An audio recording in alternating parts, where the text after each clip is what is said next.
Book 1, The Gunslinger. Part 2, The Way Station. Jake Chambers is going downstairs with his book bag. There is earth science, there is economic geography, there is a notepad, a pencil, a lunch his mother's cook, Mrs. Greta Shaw, has made for him in the chrome and formica kitchen, where her fan whirs eternally, sucking up alien odors. In his lunch sack he has a peanut butter and jelly sandwich, a bologna, lettuce, and onion sandwich, and 4 Oreo cookies. His parents do not hate him, but they seem to have overlooked him. They have abdicated and left him to Mrs. Greta Shaw, to nannies, to a tutor in the summer, and the school, which is private and nice and most of all white, the rest of the time. None of these people have ever pretended to be more than what they are, professional people, the best in their fields. None have folded him to a particularly warm bosom, as usually happens in the historical novels his mother reads, and which Jake has dipped into, looking for the hot parts. Hysterical novels, his father sometimes calls them, and sometimes bodice rippers. You should talk, his mother says with infinite scorn from behind some closed door where Jake listens. His father works for the network, and Jake could pick him out of a lineup. Probably. Jake does not know that he hates all the professional people, but he does. People have always bewildered him. He likes stairs and will not use the self-service elevator in his building. His mother, who is scrawny in a sexy way, often goes to bed with sick friends. Now he is on the street. Jake Chambers is on the street. He has hit the bricks. He is clean and well-mannered, comely, sensitive. He has no friends, only acquaintances. He has never bothered to think about this, but it hurts him. He does not know or understand that a long association with professional people has caused him to take many of their traits. Mrs. Greta Shaw makes very professional sandwiches. She quarters them and cuts off the bread crusts so that when he eats in the gym period 4, he looks like he ought to be at a cocktail party with a drink in his other hand instead of a sports novel from the school library. His father makes a great deal of money because he is a master of the kill, that is, placing a stronger show on his network against the weaker show on a rival network. His father smokes 4 packs of cigarettes a day. His father does not cough, but he has a hard grin like the steak knives they sell in supermarkets. Down the street, his mother leaves cab fare, but he walks every day, it doesn't rain, swinging his book bag, a small boy who looks very American with his blonde hair and blue eyes. Girls have already begun to notice him with their mother's approval, and he does not shy away with skittish little boy arrogance. He talks to them with unknowing professionalism and puzzles them away. He likes geography and bowls in the afternoon. His father owns stock in a company that makes automatic pin-setting machinery, but the bowling alley Jake patronizes does not use his father's brand. He does not think he has thought about this, but he has. Walking down the street, he passes Brendio's, where the models stand dressed in fur coats and 6-button Edwardian suits, some in nothing at all, some are bare naked. These models, these mannequins, are perfectly professional, and he hates all professionalism. He is too young to have learned to hate himself yet, but that seed is already there. It has been planted in the bitter cleft of his heart. He comes to the corner and stands with his book bag at his side. Traffic roars by, grunting buses, taxis, Volkswagens, a large truck. He is just a boy, but not average, and he sees the man who kills him out of the corner of his eye. It is the man in black, and he doesn't see the face, only the swirling robe, the outstretched hand. He falls into the street with his arms outstretched, not letting go of the book bag which contains Mrs. Greta Shaw's extremely professional lunch. There is a brief glance through a polarized windshield at the horrified face of a businessman wearing a dark blue hat, in the band of which is a small, jaunty feather. An old woman on the far curb screams. She is wearing a black hat with a net. Nothing jaunty about that black net. It is like a mourner's veil. Jake feels nothing but surprise and his usual sense of headlong bewilderment. Is this how it ends? He lands hard in the street and looks at an asphalt-sealed crack some 2 inches from his eyes. The book bag is jolted from his hand. He is wondering if he has skinned his knees when the car of the businessman wearing the blue hat with the jaunty feather passes over him. It is a big blue 1976 Cadillac with 16-inch wheels. It is almost exactly the same color as the businessman's hat. It breaks Jake's back, mushes his stomach, and sends blood from his mouth in a high-pressure jet. He turns his head and sees the Cadillac's flaming taillights and smoke spurting from beneath its locked rear wheels. The car has also run over his book bag and left a wide black tread on it. He turns his head the other way and sees a large yellow Ford screaming to a stop inches from his body. A black fellow who has been selling pretzels and sodas from a pushcart is coming toward him on the run. Blood runs from Jake's nose, ears, eyes, rectum. His genitals have been squashed. He wonders irritably how badly he has skinned his knees. Now the driver of the Cadillac is running toward him, babbling. Somewhere, a terrible, calm voice, the voice of doom, says, "I am a priest. Let me through. An act of contrition." He sees the black robe and knows sudden horror. It is him, the man in black. He turns his face away with the last of his strength. Somewhere a radio is playing a song by the rock group Kiss. He sees his own hand trailing on the pavement, small, white, shapely. He has never bitten his nails. Looking at his hand, Jake dies. The gunslinger sat in frowning thought. He was tired, and his body ached, and the thoughts came with aggravating slowness. Across from him, the amazing boy slept with his hands folded in his lap, still breathing calmly. He had told his tale without much emotion, although his voice had trembled near the end, when he had come to the part about the priest and the act of contrition. He had not, of course, told the gunslinger about his family and his own sense of bewildered dichotomy, but that had seeped through anyway. Enough had seeped through to make out its shape. The fact that there had never been such a city as the boy described, or, if so, it only existed in the myth of prehistory, was not the most upsetting part of the story, but it was disturbing. It was all disturbing. The gunslinger was afraid of the implications. "Jake." "Uh-huh." "Do you want to remember this when you wake up, or forget it?" "Forget it," the boy said promptly. "I bled." "All right. You're going to sleep, understand? Go ahead and lie over." Jake laid over, looking small and peaceful and harmless. The gunslinger did not believe he was harmless. There was a deadly feeling about him, and the stink of predestination. He didn't like the feeling, but he liked the boy. He liked him a great deal. "Jake?" "Shh, I want to sleep." "Yes, and when you wake up you won't remember any of this." "'Kay." The gunslinger watched him for a brief time, thinking of his own boyhood, which usually seemed to have happened to another person, to a person who had jumped through some osmotic lens and become someone else, but which now seemed poignantly close. It was very hot in the stable of the way station, and he carefully drank some more water. He got up and walked to the back of the building, pausing to look into one of the horse stalls. There was a small pile of white hay in the corner and a neatly folded blanket, but there was no smell of horse. There was no smell of anything in the stable. The sun had bled away every smell and left nothing. The air was perfectly neutral.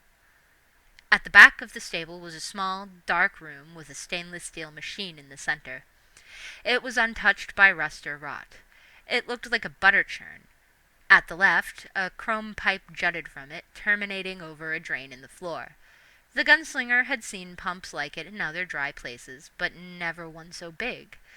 He could not contemplate how deep they must have drilled before they struck water, secret and forever black under the desert. Why hadn't they removed the pump when the way station had been abandoned? Demons, perhaps. He shuddered abruptly, an abrupt twisting of his back. Heat flesh poked out on his skin, then receded. He went to the control switch and pushed the on button. The machine began to hum. After perhaps half a minute, a stream of cool, clear water belched from the pipe and went down the drain to be recirculated. Perhaps 3 gallons flowed out of the pipe before the pump shut itself down with a final click. It was a thing as alien to this place and time as true love, and yet as concrete as a judgment, a silent reminder of the time when the world had not yet moved on. It probably ran on an atomic slug, as there was no electricity within 1,000 miles of here, and even dry batteries would have lost their charge long ago. The gunslinger didn't like it. He went back and sat down beside the boy, who had put one hand under his cheek. Nice-looking boy. The gunslinger drank some more water and crossed his legs, so he was sitting Indian fashion. The boy, like the squatter on the edge of the desert who kept the bird, Zoltan, the gunslinger remembered abruptly, the bird's name was Zoltan, had lost his sense of time, but the fact that the man in black was closer seemed beyond doubt. Not for the first time, the gunslinger wondered if the man in black was letting him catch up for some reason of his own. Perhaps the gunslinger was playing into his hands. He tried to imagine what the confrontation might be like, and could not. He was very hot, but he no longer felt sick. The nursery rhyme occurred to him again, but this time instead of his mother he thought of Court. Court, with his face hem-stitched with the scars of bricks and bullets and blunt instruments, the scars of war. He wondered if Court had ever had a love to match those monumental scars. He doubted it. He thought of Eileen, and of Martin, that incomplete enchanter. The gunslinger was not a man to dwell on the past. Only a shadowy conception of the future and of his own emotional make-up saved him from being a creature without imagination, a dullard. His present run of thought, therefore, rather amazed him. Each name called up others: Cuthbert, Paul, the old man Jonas, and Susan, the lovely girl at the window. The piano player in Tull, also dead, all dead in Tull, and by his hand, had been fond of the old songs, and the gunslinger hummed one tunelessly under his breath. Love, oh, careless love, see what careless love has done. The gunslinger laughed, bemused. Jam the last of that green and warm-hued world. And for all his nostalgia, he felt no self-pity. The world had moved on mercilessly, but his legs were still strong, and the man in black was closer. The gunslinger nodded out. When he woke up, it was almost dark, and the boy was gone. The gunslinger got up, hearing his joints pop, and went to the stable door. There was a small flame dancing in the darkness on the porch of the inn. He walked toward it, his shadow long and black and trailing in the ochre light of the sunset. Jake was sitting by a kerosene lamp. The oil was in a drum, he said, but I was scared to burn it in the house. Everything's so dry. You did just right. The gunslinger sat down, seeing but not thinking about the dust of years that puffed up around his rump. The flame from the lamp shadowed the boy's face with delicate tones. The gunslinger produced his poke and rolled a cigarette. We have to talk, he said. Jake nodded. I guess you know I'm on the prod for that man you saw. Are you going to kill him? I don't know. I have to make him tell me something. I may have to make him take me someplace. Where?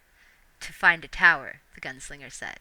He held his cigarette over the chimney of the lamp and drew on it. The smoke drifted away on the rising night breeze. Jake watched it. His face showed neither fear nor curiosity, certainly not enthusiasm. So I'm going on tomorrow, the gunslinger said. You'll have to come with me. How much of that meat is left? Only a handful. Corn? A little. The gunslinger nodded. Is there a cellar? Yes. Jake looked at him. The pupils of his eyes had grown to a huge, fragile size. You pull up on a ring in the floor, but I didn't go down. I was afraid the ladder would break and I wouldn't be able to get up again. And it smells bad. It's the only thing around here that smells at all. We'll get up early and see if there's anything down there worth taking. Then we'll bug out. All right. The boy paused and then said, I'm glad I didn't kill you when you were sleeping. I had a pitchfork and I thought about doing it. But I didn't, and now I won't have to be afraid to go to sleep. What would you be afraid of? The boy looked at him ominously. Spooks. Of him coming back. The man in black, the gunslinger said, not a question. Yes. Is he a bad man? That depends on where you're standing, the gunslinger said absently. He got up and pitched his cigarette out onto the hard pan. I'm going to sleep. The boy looked at him timidly. Can I sleep in the stable with you? Of course. The gunslinger stood on the steps looking up, and the boy joined him. Polaris was up there, and Mars. It seemed to the gunslinger that, if he closed his eyes, he would be able to hear the croaking of the first spring peepers, the smell the green and almost summer smell of the court lawns after their first cutting, and hear, perhaps, the indolent click of croquet balls as the ladies of the east wing, attired only in their shifts as dusk glimmered toward dark, played at points. Could almost see Eileen as she came through the break in the hedges. It was not like him to think so much of the past. He turned back and picked up the lamp. "Let's go to sleep," he said. They crossed to the stable together. The next morning he explored the cellar. Jake was right. It smelled bad.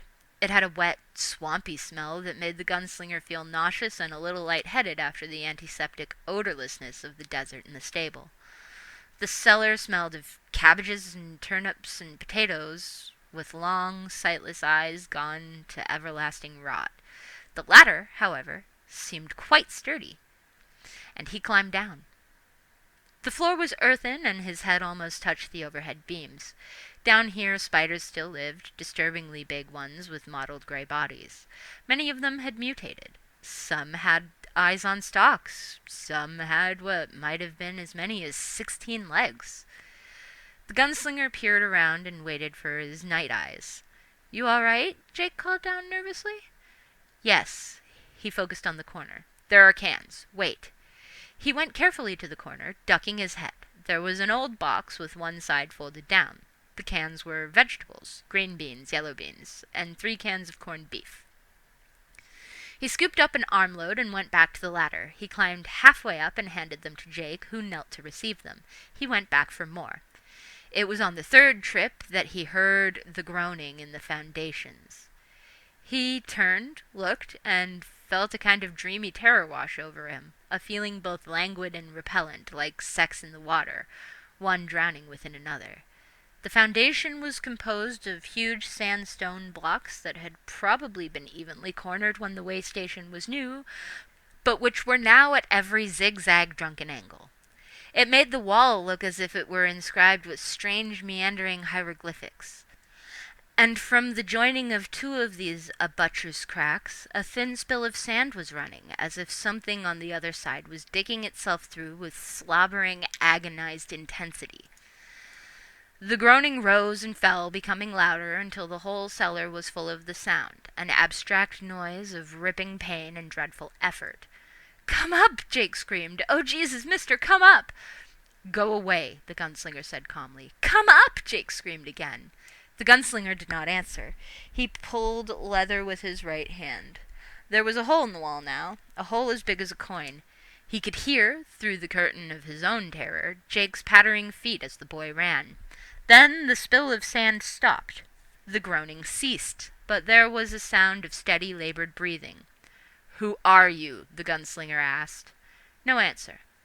And in the high speech, his voice filling with the old thunder of command, Roland demanded, "Who are you, demon? Speak if you would speak. My time is short. My hands lose patience." "Go slow," a dragging, clotted voice said from within the wall, and the gunslinger felt the dreamlike terror deepen and grow almost solid. It was the voice of Alice, the woman he had stayed with in the town of Tull. But she was dead. He had seen her go down himself, a bullet hole between her eyes. Fathoms seemed to swim by his eyes, descending. "Go slow past the drawers, gunslinger. While you travel with the boy, the man in black travels with your soul in his pocket."